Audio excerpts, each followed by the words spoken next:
and hammer. So, si Noah daw ay nagmamartilyo. Ano pa yung photo? Sabi niya, bang! Naririnig niyo yung mga sila papa niyo, yung mga nandyan sa paligid kapag gumagawa sila ng bahay, gano'n, di ba? Ninyo sila. Noah was building a boat, an enormous boat. So, sino ba daw ay gumagawa na? Barko. Sino ay gumagawa na?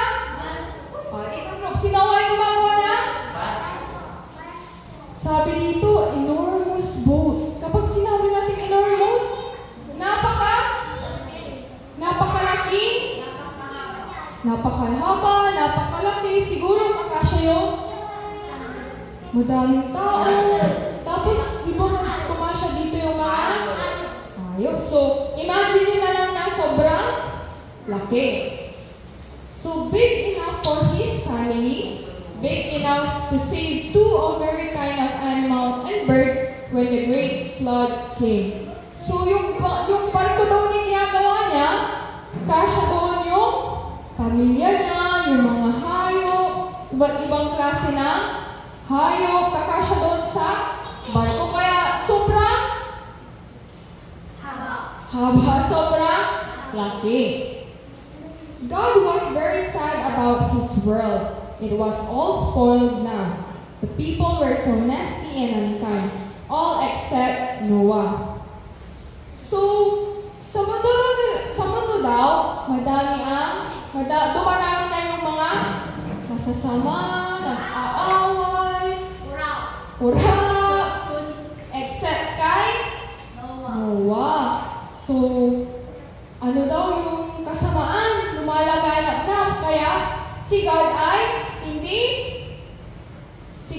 masaya doon sa nangyayari sa mundo. Kasi kumakalat na yung kasamaan. Ano ba dapat ipakalat natin? Kabutihan. Noah was nice. Noah was good. Noah was friends with God. So, si Noah daw mabait, mapagbigay, tas kaibigan niya, Diyos. I have to get rid of all this nastiness. God said to Noah one day, the beautiful world I made is all spoiled. So sabi ni God, kailangan ko na tanggalin yung mga clean. Sabi ni God, kailangan na daw tanggalin yung kasamaan, kasi yung mga nag-aaway, yung hindi good.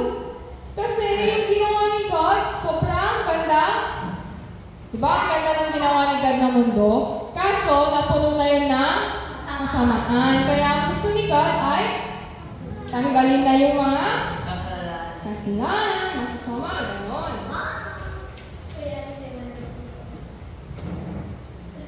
There's going to be a great flood.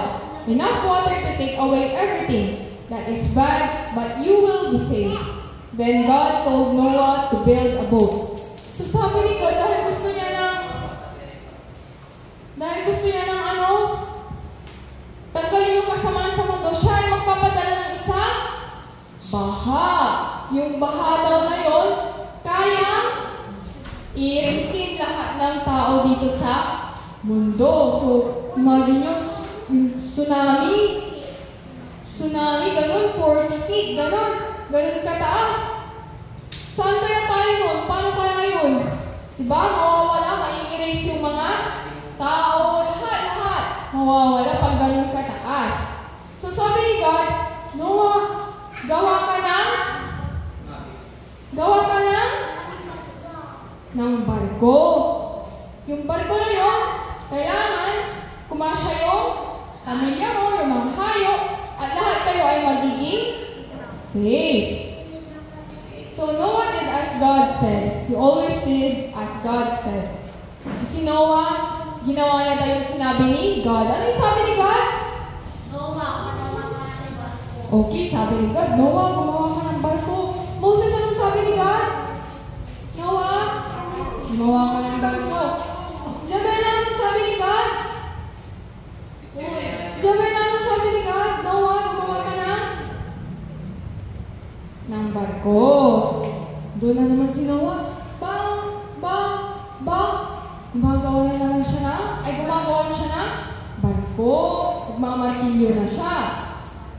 At the last, the ark was finished. So, natapos ni Noah yung barko. Nakikita niyo yung barko? Ganyan. Ganyan yung itsura ng barko. So, natapos na ni Noah. The animals were so excited. Quack, quack, said the dogs. Moo, moo, said the cow. Hurry, hurry, said the geese. Cheep, cheep, said the cheep, cheep. Manok, ibon. Don't leave us behind. So yung mga animals, excited na daw sila. Pumasok doon sa ark na ginawa ni Noah. Pag sinabi ni teacher, mga duck. Sabi ni Noah, mga duck, pasok na kayo. Mga dogs. Mga cat. Chicken. Mga tiger. Lion. Sabi niya, so excited daw yung mga animals na pumasok na doon sa arko. So sabi ni Noah, all aboard, said Noah, and God shut the door of the ark behind them. So nung nakapasok na lahat, sinara na nila yung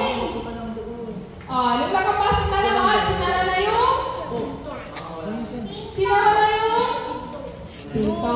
Mark, nung nakapasok na lahat, sinara na yung ng okay, very good.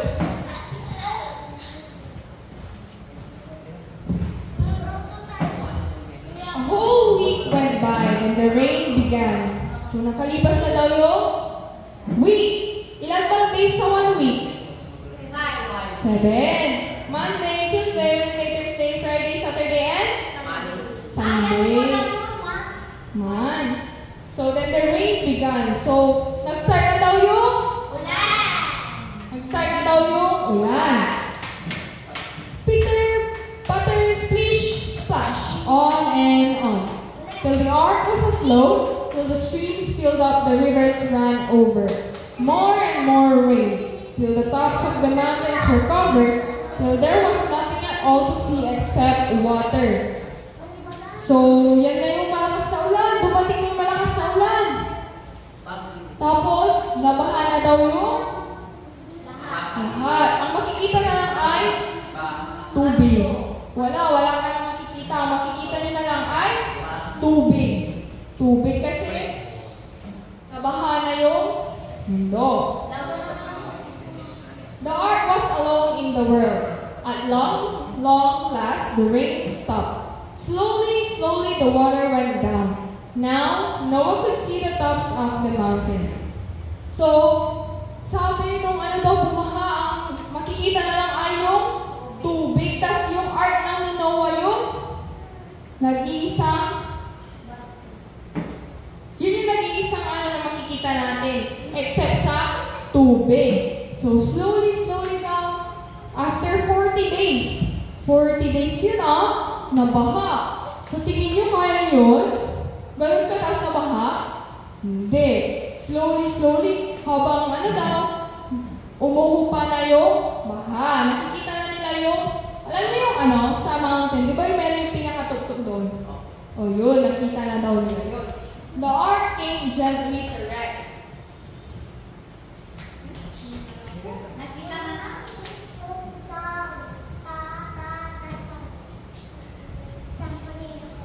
Noah opened a window and out flew the raven. There was water everywhere and nowhere to land. So the raven kept on flying. So si Noah nagpadala daw siya ng raven. Ang raven yung para siyang para siyang ibon. Ibon siya. Ano yung Martinez? Ay, Martinez sound. Yung Martinez daw na ibon yung color black. 1, 2, 3. Anong gagamitin natin kapag makikinig? Tayo nga lang.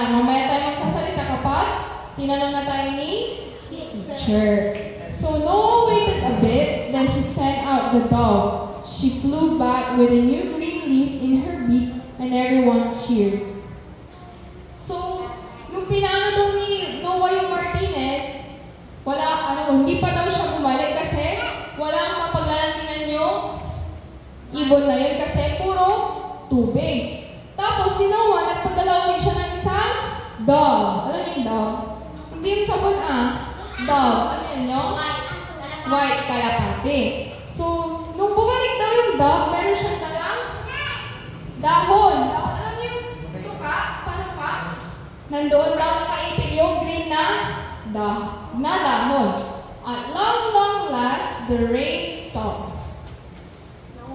Slowly, the water went down. Now Noah could see the tops of the mountain. The ark came gently to rest. So, nung bumalik na yung dove, humupa na yung tubig. Na kapag, kapag parang nakadaog na yung arko ni Sino?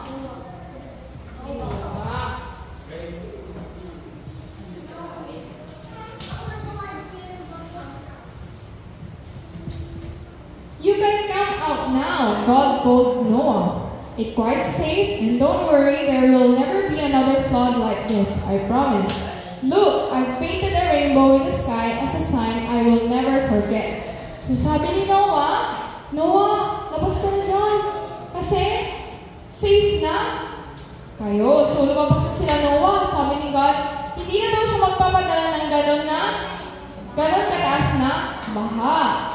Tapos sabi ni God, Noah, tingnan mo, nag-ano ako dyan ng rainbow as a sign na hindi ko makakalimutan. So, di ba kapag umulan, after ng ulan, di ba merong rainbow. So, ano yung mga color ng rainbow? Alam nyo?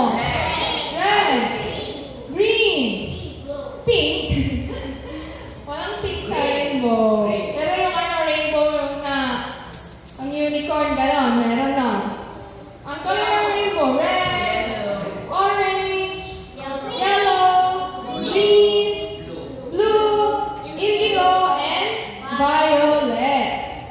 So, paunti-unti nawawala na yung tubig.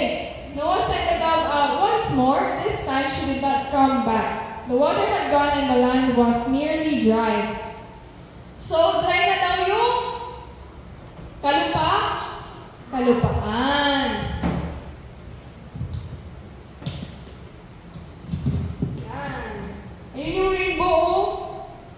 Yan. Then Noah and his family and all the birds and animals came out of the ark. They sniffed the good smell of the damp earth. They felt the firm ground under their feet, and they skipped and hopped and jumped for joy. Sabi ng mga tao, thank you God, they said, for keeping us all safe.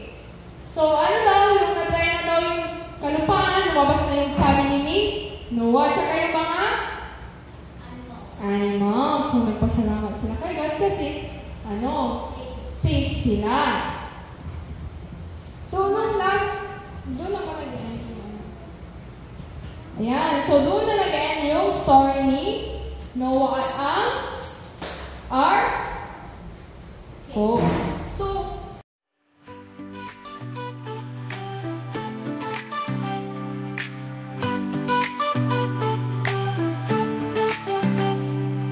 come on everybody, lift your voice so high. Sing it loud and clearly, praise Him to the sky. Jesus is our hero, He loves us every day. Follow Him forever, in His light we'll stay. Jump for Jesus, feel the beat.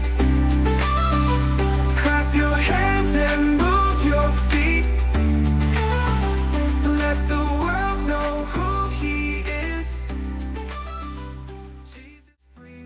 Joy and bliss.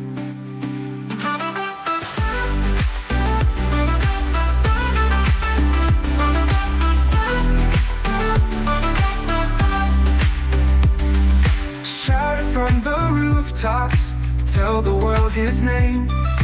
Jesus is our Savior, His love's an endless flame.